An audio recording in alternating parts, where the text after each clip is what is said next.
You're listening to The TD Show. Touchdown Titans! There are no flags on the field! It's a miracle! Tennessee has pulled a miracle! Broadcast live on thetdshow.com. There goes Davis! Oh my God! Davis is going to run it all the way back! Auburn's going to win the football game!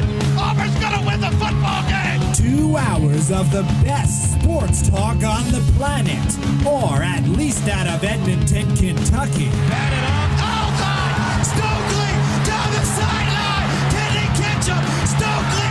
Wow! Touchdown! Denver! Unbelievable! Coming to you live, your hosts, TJ and Dan. Here comes the...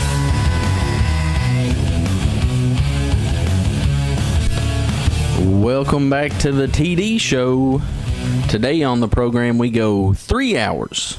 That's right, 3 hours of Dan and I. If we can make it. Hopefully our voices hold out. Busy day today.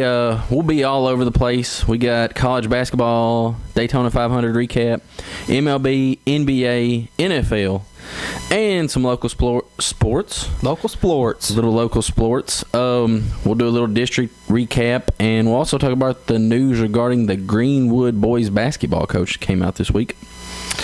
I have a guarantee regarding the Cincinnati Reds upcoming season, and Daniel will provide you with a little WKU what to watch, and you can't forget 2 minutes with Paula Dan, which will be coming up in the new third hour of the show. He'll be giving you a little deer meat recipe. Yeah, speaking of WKU, before we move on, they've been the most exciting team to watch in the state of Kentucky lately. Louisville's kind of had an off year, and Kentucky's had a rough couple weeks, but Western's still looking pretty good, so we'll get to that maybe in the second hour of the show. But don't forget, you can still reach us at Facebook at facebook.com/TheTDShow, and our Twitter handle is @TheTDShow. You can also email the show at mail@thetdshow.com.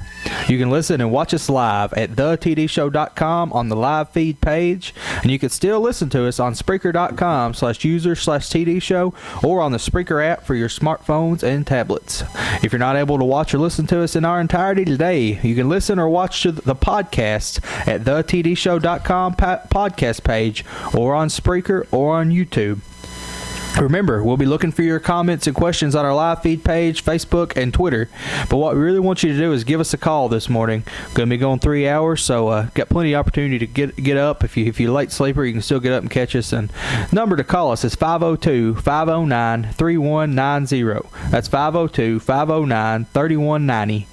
And share your thoughts with us. Don't forget to vote on our poll, which is located on the homepage on the right side there of the tdshow.com. And the poll question this morning: do you believe the NCAA should ban court storming?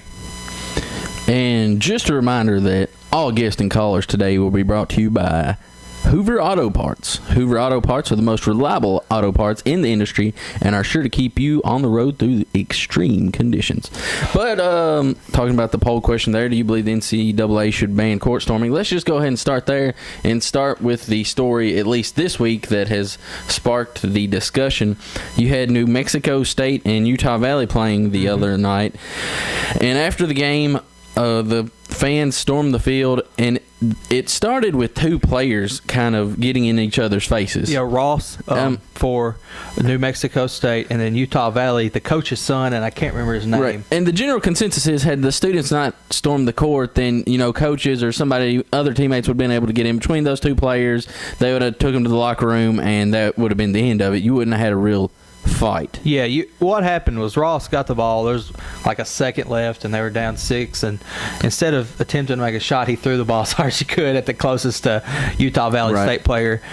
It kind of ended in a hands thrown up talking match. There wasn't any kind of physical violence at that point. Still, I think Ross probably incited the whole incident. Then the fans rush the floor, and there's some punches thrown. Ross gets a 2-game suspension, and another player on the team gets a 1-game suspension. And the Utah Valley team suspended their player, but it took the conference, I believe, to suspend the two New Mexico State players. Well, they didn't. The Utah Valley team, the coach's son was involved. Coaches are always a little harder on their kids. And you ever heard of Utah Valley before? No. No, me neither. No. Me neither. But I think they handled it the correct way. Their fans, however, did not handle it. I watched the replay about 15 times last night just to try and pick out everything that was going on. Obviously, I think the Ross kid should have got a suspension because he kind of incited this. The other kid that threw a punch was getting his hind end handed to him by about 30 fans. I don't have a problem with defending yourself in that situation. He was mobbed. Yeah, we talked rushing the court last week, but in the sense that we were talking about, we weren't really talking about banning it. We were just talking about whether we agreed whether certain programs should do it. Yeah, where you should have a little more class than that. Right. Here's the thing. I understand fans get fired up, but there's a safety aspect that needs to be involved here. Now, I don't know of any instances where fans get hurt doing this. I think it's a matter of time before it does happen. But, I mean, if it had happened, I think it would have been big news and we'd have heard about it. Right. Here's the thing. While there are still players on the court, I think that if you rush the court, there has to be some kind of penalty to affect game outcomes. I don't care if it means come back and you get a technical and shoot the free throws. I don't know. There's got to be something to affect game outcomes. We see that they levy fines about every time this happens, and that doesn't slow anything down. Yeah, I have a plan for it. It's not that drastic that it affects outcomes. Before I get to that, I'd just like to say, in regard to the players, if there's fans that come out on the court and you've just lost a game, a close game there at the end, like that one was, and you're down and a fan gets in your face and is giving it to you, I think you should have the right to punch that guy in the face. Oh, and especially in this situation, because maybe not if there's no physical contact, but these guys were rushed. They were mobbed. I thought they didn't have any other way to get out but to fight their way out. Obviously, that's not going to be the popular answer. I mean, the student athlete should, do whatever to get out of there. And, you're taught as a player to ignore the fans in the stand. You pretend they're not there. But when they're on the court in your face, it's a little different. Yeah, and most of the New Mexico State players were trying to get other players out. You saw people rush into the pile and pull their players out. There was one, if you ever go back and watch the replay, if you get a chance, there's a New Mexico State player laying on the ground, and another guy just jumps on top of him and covers him because he's getting kicked and pummeled. In that situation, you've got to be able to at least get off the court. We've been in a situation sort of similar in a Glasgow game one time. Do you remember that when the bench cleared? Yeah. And we were on the floor, and I didn't know what to do. Yeah. But it was at home. Our junior year. Yeah, there was some questionable characters on that Glasgow team. Yeah. I still hold a grudge. I don't even like Glasgow for that. Now. We'll try to put that video up on the Twitter during the first break. Since this is the poll question, we'll be talking about it throughout the day. Let everybody be able to see that. But my plan, for rushing the court, because I do not think it should be banned. I would go something along the lines, say at the beginning of a season, a school picks out one home game, and says, but if you're an elite program, you don't even have to do it. But if you're not a Duke, Kansas, North Carolina, or Duke, Kentucky, Kansas, North Carolina, so on, you don't even have to do it. But say if you're a team like these two, at the beginning of the year, you pick one game on your schedule, one home game, and you tell your students, if we win this game, you can rush the floor. This is the one game where you can. And when you rush the floor, you wait till everybody's off, the other team's off the floor. If we win, and you tell that team before the game, if we win this game, we're going to rush the floor. So after the game, y'all get off in a quick process. And if you have any students rush the floor on any game before that, they're done. Can't come back. Okay, don't come back to the games. I thought you meant they're going to be expelled. No. You're done. No more tickets sold to you. You don't get in the game. For life or while you're a student? While you're a student. And also, if you come on the court, if we look at the video and you're on the court before that team's off the court during that one game where we're allowed to rush the court, same thing. You're done. You don't get to come back to any games. It's going to be... I like most of it. What I think is going to be hard is to pick the games beforehand. You don't know. I mean, a lot of times this would be like comeback victories where you've been beaten by the team. If you're evenly matched against the opponent, there's no real reason to. I mean, no. Say you are. Let me think of an Or if example. you're a favored team. All right, let's say that you're Virginia Tech, and you have a home game against Duke and North Carolina, which are probably the only two games on your schedule where you should be completely berserk if you win. Yeah, I'm trying to picture their schedule for this year, but yes. Well, maybe Syracuse now. I was going to say Syracuse. You're right, but you pick one of those three games. You pick one of those three. That's it. If you win the other two and you lose the one where you get to rush the floor, so be it. I think part of the problem with this is that I don't think schools necessarily condone floor rushing to begin with. No, but I mean, But they don't necessarily punish it as right. harsh. It's going to happen, so you might as well put some sort of thing in place to control it. You're right. I see what you're saying. What I think is there should just be a zero tolerance if there are if there are players still on the floor. Handshake has not happened yet. Officials are still out there. You don't rush the floor. If you want to rush the floor after the officials have walked off, which means the players have walked off because they're going to wait until the players walk off, then you want to rush the floor, you should be able to do it. But I think if you rush the floor any time, I don't care if you do it every game. I don't like it. Like I said, like we talked about last week, I don't think that it's the respectful thing to do or the classy thing to do. But if you're going to do it and you do it while fans are on the floor, I think there needs to be some penalty to the team as well as to the students. But I don't if you're a school and you even condone court rushing, I don't think you want it done every game or it's going to lose its effectiveness and what it is. Good thing. Well, maybe. But, I mean, my theory on it is you should still limit. There's no reason you should ever need to rush the floor more than one time a year. Right. Yeah. Unless you've lost 80 games in a row and maybe you win 3 in the next season. I think there has to be some way that the school steps in and at least calms the storm here. I could remember, of course, I keep going back to high school, but in this same instance where we played Glasgow and this fight broke out anyway, we ended up winning the ball game. I remember when the students were rushed on the court, there were school officials that went over there and held them back until the players had shook hands. Right. And I remember watching as Huffman, with his arms outstretched to about a 7-foot wingspan, is holding back this tide of students until the players clear, Right. and then he lets them go. Right. I mean, there has to be some way. Yeah. I mean, they have a lot of law enforcement at the game. Yeah, I agree. I mean, if you're going to do it, I think that if you do it while players are on the court, whether you do it once a year, 3 times a year, needs to be some kind of penalty, not only to the school, but to the students. I don't know what that penalty is. I don't have the answers, or they'd put me in charge of the NCAA. Well, you probably do just as well of a job as the president of the NCAA does. Probably correct. But this is the poll question. Do you believe court storming should be banned by the NCAA? What's the results of the poll question right now?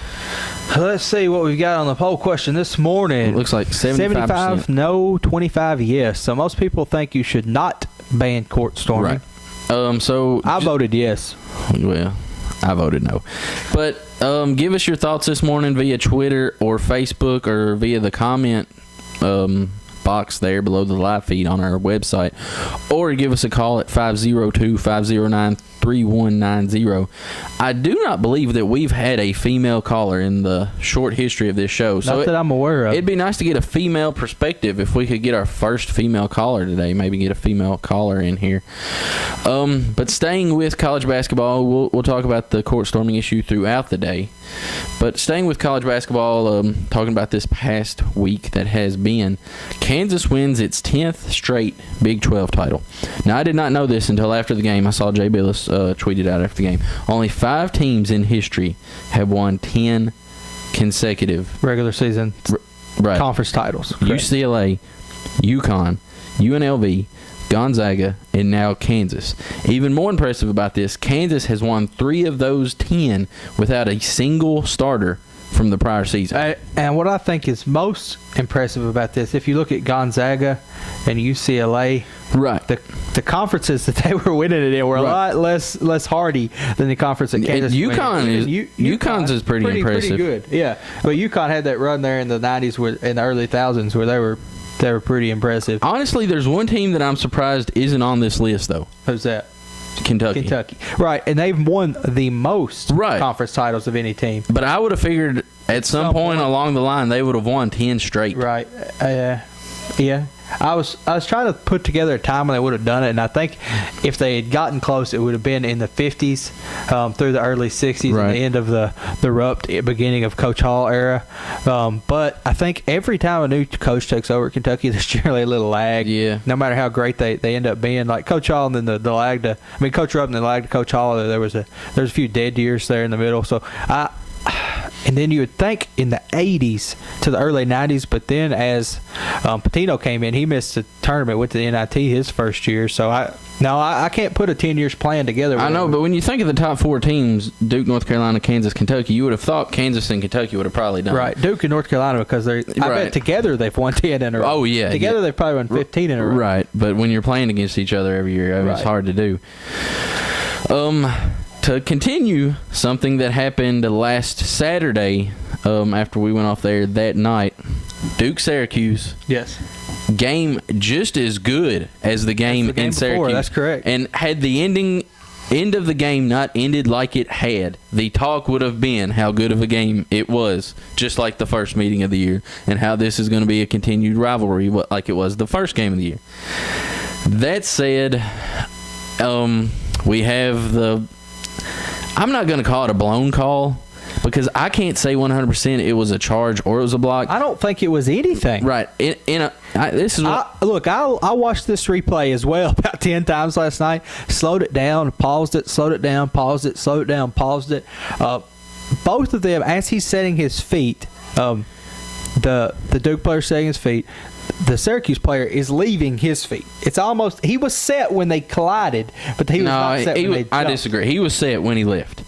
But that said, the player wasn't out of control. Right. I believe he was set, but I don't believe the player was out of control. And he also made, I was getting to this point, he made an attempt to miss the contact. He wasn't trying to hit him. He turned his body sideways, tried to avoid the contact. All that said, in a perfect world, it's a no call. Right. Shoulders up, hit him with his chest. Right. That said, that call did not decide the game. No, Boeheim decided the game. Right. I mean, there was 8 seconds left. It was a player control foul, so they would have inbounded the ball, got to foul whoever they wanted to in the perfect world, like I said. And they could have missed the free throws, came down and hit a 3 to win or a 2 to tie. And we saw in the first game, the first meeting, Duke hit a 3 to send it to overtime. Yeah, it's overtime. That's correct. I mean, the game in no way was over. Boeheim decided the game with the way he acted, and I don't know that I've ever seen since Bob Knight. Pretty cool. Yeah, hadn't got thrown out in 28 years, I believe, and decided to do it at that point during that game. It's unreal. Here's the thing: Syracuse they're becoming a power. I mean, they've always been, pretty good the past maybe 10 years, but they're starting to be recognized as the power in the ACC. It's just a different world that Boeheim's living in now. Now, I mean, it's obvious what he did was a technical. I mean, he was on the mid-court, out in the court, Jacket dropping off. F-bombs. Oh, man. Yeah. Well, Jacket didn't ever make it all the way off. No, he tried. He tried. He had a little, get it off. I don't know what he was doing. He tried pretty hard, but didn't succeed to get that jacket off. And Syracuse shot 39% as a team and let Duke shoot 48%. And Boeheim says they lost because of that call. It doesn't have anything to do with the fact that you let a team shoot 10% better than you did. Well, he said he felt like they lost because of that call. Looking back, he has came out and said he shouldn't have reacted that way. But after the game, after the Maryland-Syracuse game, he was still the same thing. Still pretty fired up. All that said, like you said, he came on the DP show this week, Dan Patrick, and he said, in the moment, you sometimes lose it. I really thought, and I wasn't right, that the game was over at that point. Players in my program are not allowed to get a technical foul. Well, and I agree with that. Technical foul is the coach's job. There are times when you get a technical foul on purpose. But there is no way you can lose your composure like that and then preach discipline and that you cannot get a technical foul. All right, let's say this.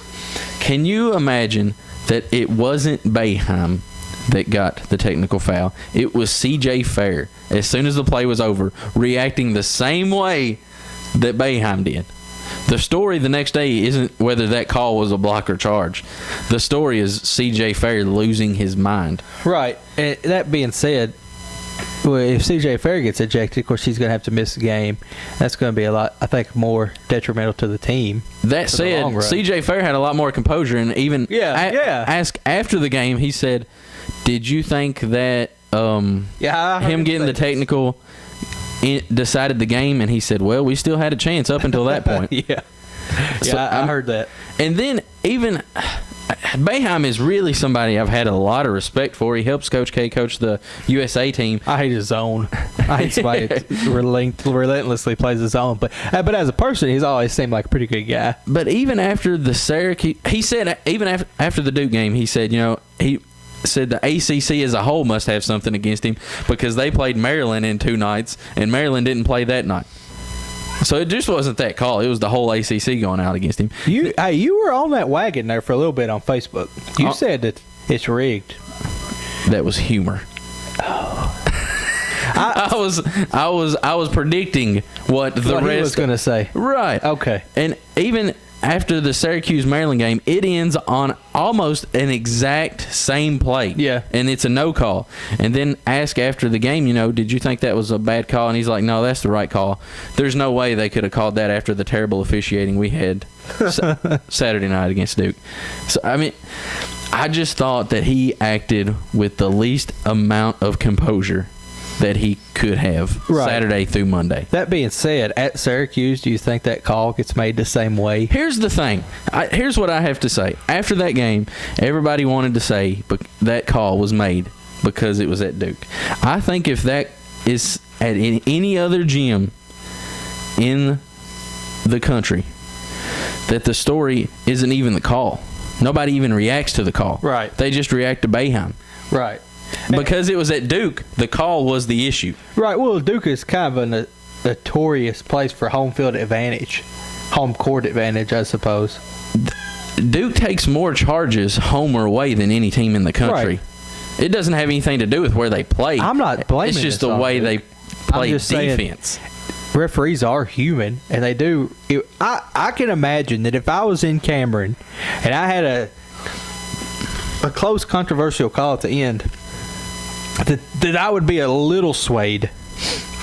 I would like to think I would, no matter where I was. I'd like to think I'd be a professional. I'm not saying that in your mind you make the choice that says, I'm at Duke, I'm going to do this. I'm thinking that subconsciously you're there, you see that atmosphere, people's going crazy, and your first thought is, this is Duke. They take a lot of charges. I'm at Duke. He knows what he's doing. Before you stop and think about it. Because it was an instant call. Okay. It was whistle. All this said, less than a second. At the end of game 1, Syracuse and Duke, at Syracuse, in overtime, Rodney Hood goes up for a dunk. Right. Which would have tied the game, I believe. Right. And his hand gets hammered before he ever gets to the rim. I agree. An obvious foul. And it didn't get called. But that wasn't the story. No. The story was that it was a great game. Right. And I agree that Boeheim made this call more than... I would have probably only watched it one time had Boeheim even got one technical. But I watched it about 15 times.